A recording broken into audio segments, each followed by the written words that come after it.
Hello mga guys, mga lodi, mga kamamaji, hopya,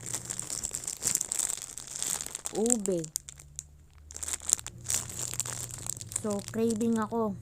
Kaya nung lumabas ako, hinalugad ko kaya yung tindahan.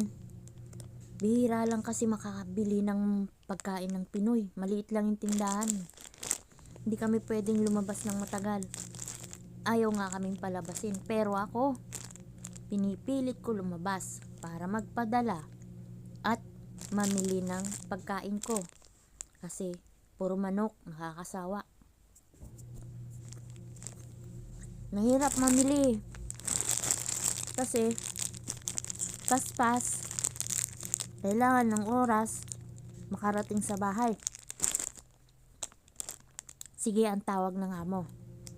Kung maaari, ayaw nila na lumabas kami. Pero ako, para-paraan.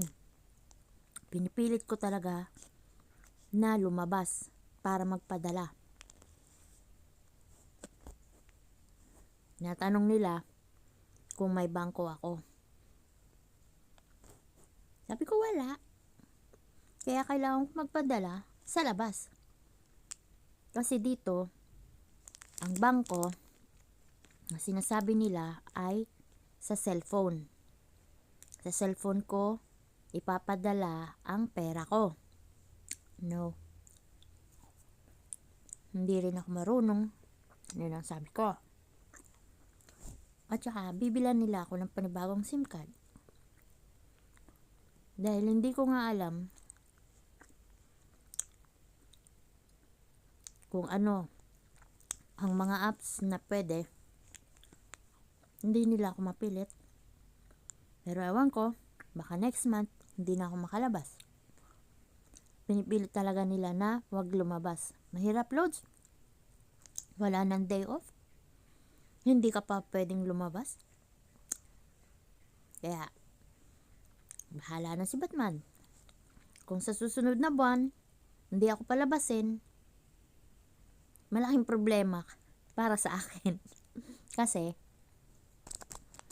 gusto kong kumain ng Filipino foods.